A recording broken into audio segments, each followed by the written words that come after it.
जितासनो जितश्वासो जितसंगा जितेन्द्रियः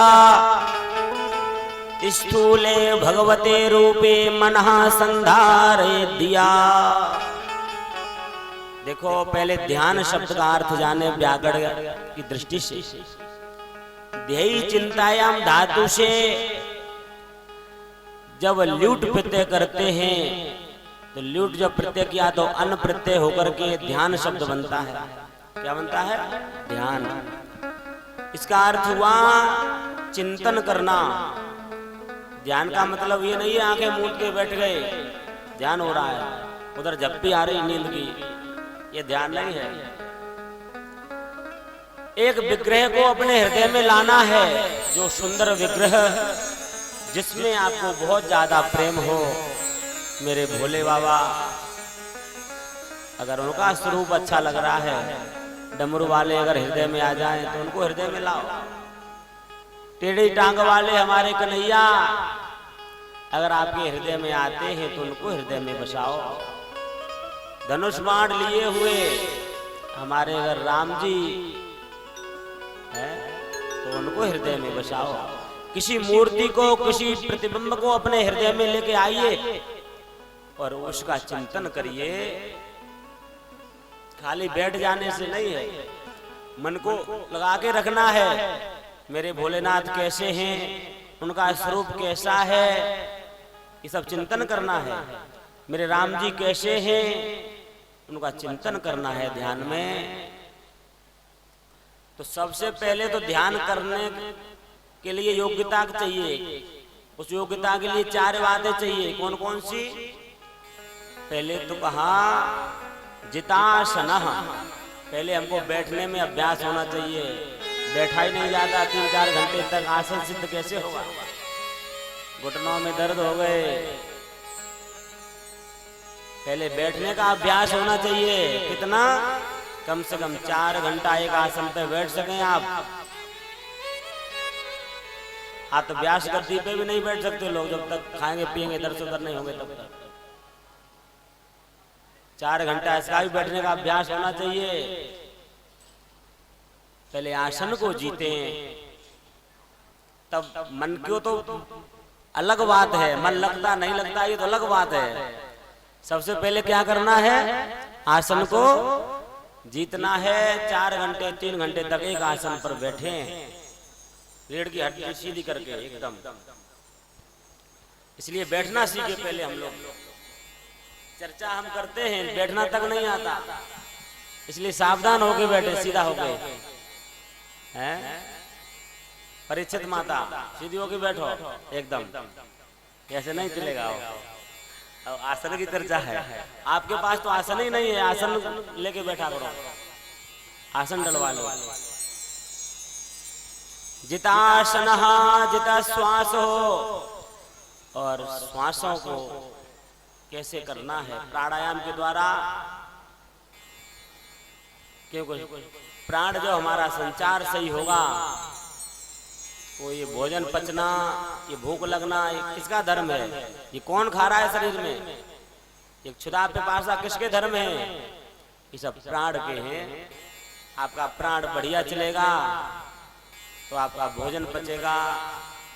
इसलिए श्वासों को जीतें, प्राणायाम करें, कुंभक, पूरक, रेचक आदि क्रियाओं के द्वारा, जिससे तब मन बस में होगा। मन बस में ऐसे थोड़ा ही हो जाता है। पहले प्राणायाम करें। प्राणायाम परमं बलम, प्राणायाम श्रेष्ठ बल है, परम बल है। जितासनो जितश्वासो जितसंगो जितेन्द्रियः।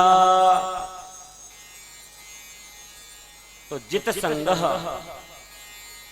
जितना हो सके एकांत का वास करें, निसंग होकर के रहना सीखें, अकेले की अनुभव करें एकांत में रहने का। क्योंकि बाल बच्चे आगे बैठ जाएंगे तो डिस्टर्ब होना है कि नहीं होना है? व्यवधान होना है कि नहीं होना है? इसलिए एकांत में ध्यान साधन करना है। क्योंकि भजन साधन एकांत में ही होते हैं। एकेन तपः, तप करना है तो अकेले। द्वाभ्याम अध्ययनम, अगर दो बालकों को मिला के बैठाएंगे तो अच्छे पढ़ेंगे। पढ़ने वालों को दो को मिलके बैठ के पढ़ना चाहिए, तो एक दूसरे से वो विचार करेंगे, वो आगे निकल रहा है मैं भी आगे निकलूं, करेंगे क्या नहीं विचार करते हैं। छोटे छोटे बालकों में ऐसे लगा दो, अरे बेटा तुझसे अच्छे वो तो पढ़ रहा है वो नहीं पढ़ रहा है, तो प्रयास करेंगे दोनों पढ़ने के लिए। तो पढ़ने के लिए दो होना चाहिए कम से कम। एक न तपहा द्वाभ्याम अध्ययनम त्रिभिर गायनम, गाने के लिए कितने लोग चाहिए? कम से कम 3 लोग चाहिए, गाने के लिए, बजाने के लिए। अकेले गाना नहीं होता है। चतुर्भी पंथा, यात्रा में जाना है, चलो वृंदावन चलें, द्वारका चलें, अयोध्या चलें, तो 4 लोग होंगे तो आनंद से यात्रा होगी। पंचभिर न्यायम, अगर न्याय दर्शन पढ़ना है तो कम से कम 5 लोग, क्योंकि लक्षण बहुत बड़े होते हैं, उनको बोलना है लंबे लंबे करके। न्याय दर्शन पढ़ने के लिए कितने चाहिए? कम से कम 5 विद्यार्थी होना चाहिए। और लड़ाई करना है तो बहुभिर युद्धम, जितने बढ़ाते जाओ लड़ते रहो मरते रहो, कोई कमी नहीं है, सब कमी पड़ जाते हैं। तो अगर आपको भजन साधन करना है तो निसंग हो जाओ, अपने मन को एकांत में ले जाइए। जितेंद्रियः, इंद्रियों को वश में करना है। और हम तो इंद्रियों के गुलाम बने बैठे हैं, कहते मन वश में नहीं होता, कहां से हो जाएगा? आप 4 बातें करके देखो, मन तो तुम्हारा गुलाम बन जाएगा। है? ये मन बड़ा सात्विक है, इसके अंदर अलार्म फिट कर दो, 3 बजे जगना है, तो अलार्म वाली घड़ी नहीं बजेगी, लेकिन ये 1 मिनट पहले ही जगा देगा आपको, 3 बजने वाले हो तो। ये भी अनुभव की बात कर रहा हूं, मैं ऐसे नहीं कह रहा हूं। आप मन में फिट कर दो, मुझे 3 बजे उठना है, तो 3 बजने से 1-2 मिनट पहले ये जगा देगा आपको, जग जाओ 3 बज गए।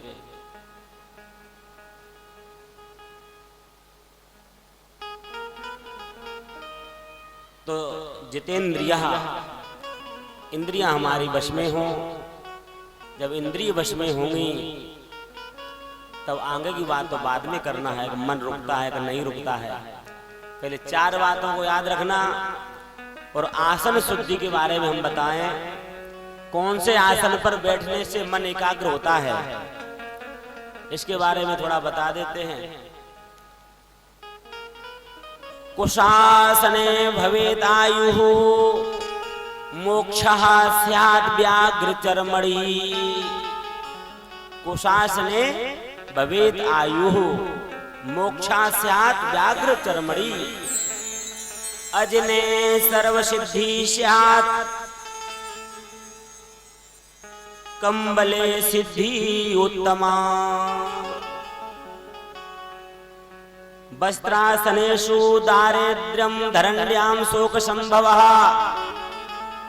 शिलायां च भवेत् व्याधि काष्ठे व्यर्थ परिश्रमः। मोक्षः स्यात् व्याघ्र चर्मणि। कुशासने भवेत् आयु। कुशासन जो डाव नहीं होता है, कुश कहते हैं उसको। उसका आप बढ़िया आसन बनाओ, उसके आसन पर बैठो तो आप निरोगी होंगे, आपकी दीर्घ आयु होगी, लंबी आयु होगी, उम्र लंबी होगी आपकी। इसलिए आसन जरूर बिछाओ कल से, और आसन लेके ही आना चाहिए बैठने के लिए कथा में।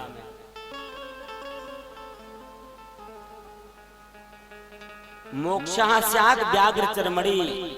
जो शेर का जो चर्म है उसमें मोक्ष की प्राप्ति जल्दी होती है, मन एकाग्र होता है। और अजने माने हरिण का जो चर्म है, सर्व सिद्धि स्यात्, सारी सिद्धियों की प्राप्ति होती है। और कम्बले सिद्धि उत्तमा, जो ऊन का कम्बल है उस पे बैठना चाहिए। अपने कोई वस्तु नहीं मिले, कंबल तो मिल सकते कि नहीं मिल सकते हैं, कंबल के आसन पे बैठिए। वस्त्रासनेषु दारिद्र्यम, जो सूती वस्त्र है ना, इन आसनों पर नहीं बैठना चाहिए, दरिद्रता आती है, गरीबी आती है। और धरण्याम शोक संभवः, धरती में नहीं बैठना चाहिए, उसे शोक की प्राप्ति होती है, दुख की प्राप्ति होती है। शिलायांच भवेत व्याधि, और पत्थर, आज सबके घोंटे दुखने लग गए, घर में पत्थर लग गए सबके, तो पत्थर से रोग आता है, व्याधि आती है।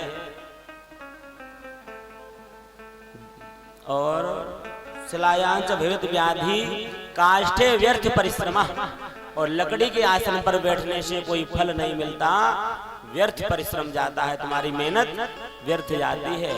इसलिए ऊन के आसन में, और सब लोगों को अपना अपना आसन लेके आना चाहिए कथा सुनने के लिए, ये पवित्रता है, तभी तो मन लगेगा सुनने में। ये आसन के बारे में बताया, उसके बाद प्रभु का कैसे ध्यान करना है।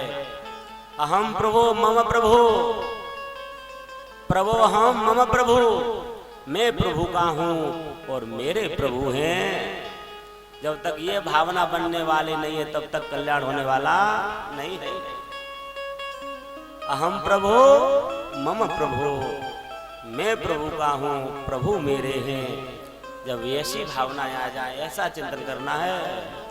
अहमेको न मे कश्चित् नाहमन्यस्य कश्चित्, न तम पश्यामि यस्याहं तम न पश्यामि यो मम। अहम एका न मे कश्चिन्, एक मैं ही ब्रह्म हूँ, सोहम तत्त्वमसि, प्रज्ञानम ब्रह्म, अयमात्मा ब्रह्म।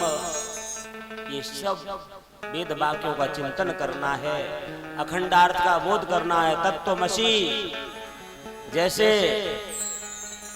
एक गुरुकुल में 10 बालक पढ़ के काशी में और जा रहे थे, चलो अपने घर चल रहे हैं, अध्ययन पूरा हो गया, तो रास्ते में एक नदी पार करी। अब नदी में पानी बहुत था, अब पार करी तो बाहर आके गिनती करने लगे, हम लोग सब सुरक्षित हैं कि नहीं गिन लो, 10 थे, 10 पूरे हैं कि नहीं है। अब जो गिनता है वो अपने को छोड़ देता है, जो गिनता है वो अपने को छोड़ देता है, और 9 है। अब एक चला गया, रोने लग गए, मेरा एक मित्र बह गया, मेरा एक मित्र बह गया, बड़े दुखी हैं, रो रहे हैं। उसी मार्ग से एक सन्यासी साधु निकले, बेटा क्यों रो रहे हो? अरे महाराज हम लोग पढ़ के आ रहे और जा रहे थे घर पर, नदी में मेरा एक भाई बह गया, एक साथी बह गया। कितने लोग थे तुम? हम 10 लोग थे, 9 ही है। महात्मा ने गिना, तो अब महात्मा तो अलग होकर के उन्होंने गिना तो 10 के 10 हो गए। उन्होंने कहा तुम तो 10 ही हो, दसमत तुमसी, जो बाकी का प्रयोग किया, दसमत तुमसी, अरे 10वां तू ही है। कहाँ रो रहे थे, प्रसन्न हो गए, अरे मिल गया मिल गया। तो कहाँ खो गया था जो मिल गया? खुआ था कुछ?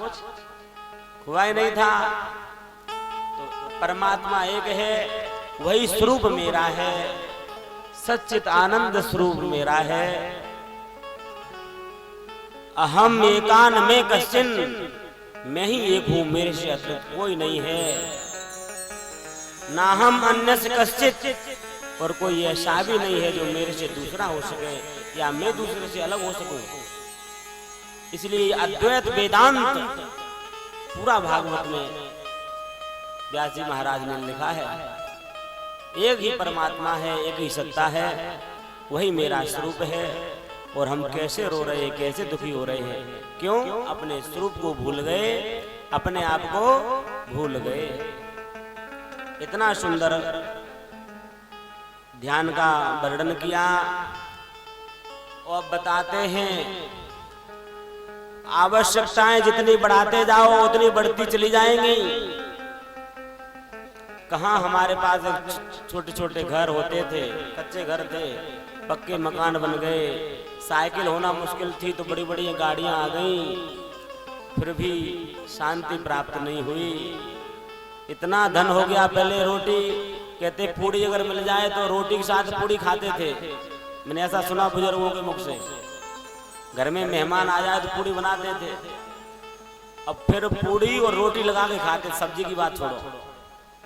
आज पूड़ियां मिल रही हैं, कमी नहीं है कोई वस्तु की, लेकिन प्रेम कहाँ चला गया, भाईचारा कहाँ चला गया, पता नहीं चला। वस्तुएं तो बहुत हो गई, लेकिन हमारी शांति कहाँ चली गई। तो ये वस्तुओं से हमको सुख मिल जाएगा, शांति मिल जाएगी, ऐसा सोचना नहीं।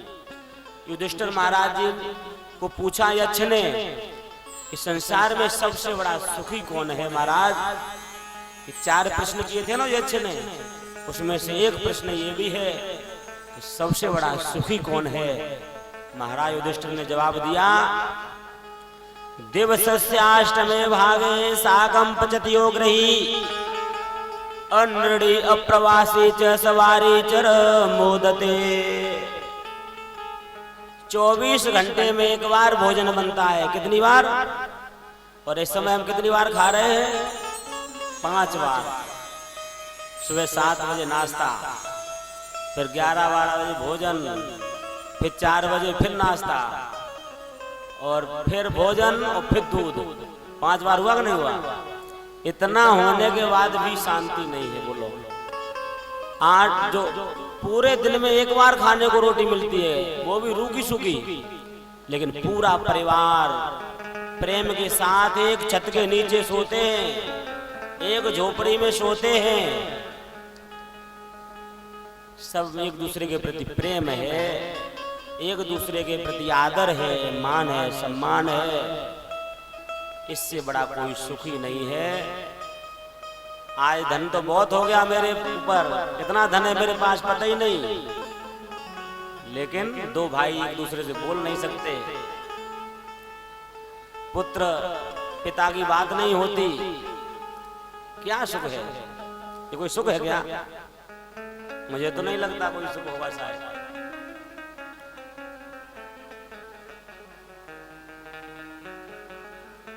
जैसी स्थिति है उसी में संतुष्ट रहें।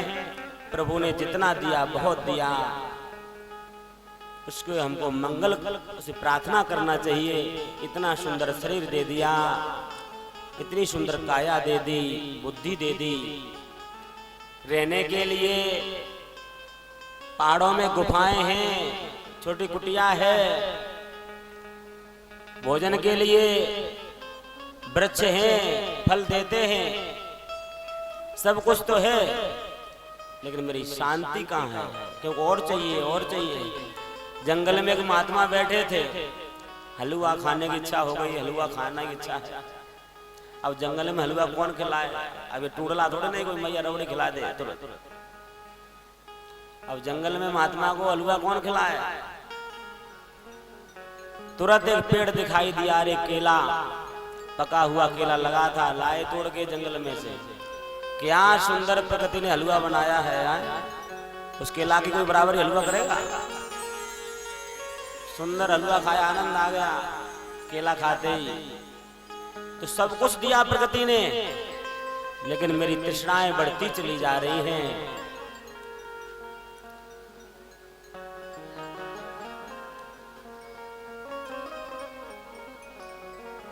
आज बहुत ही सुंदर ध्यान का वर्णन किया। उस परमात्मा का विग्रह का हम चिंतन करें, अपनी आवश्यकताओं को घटाएं। जितना त्याग होगा उतना ही सुख समृद्धि, उतना ही आनंद का अनुभव होगा।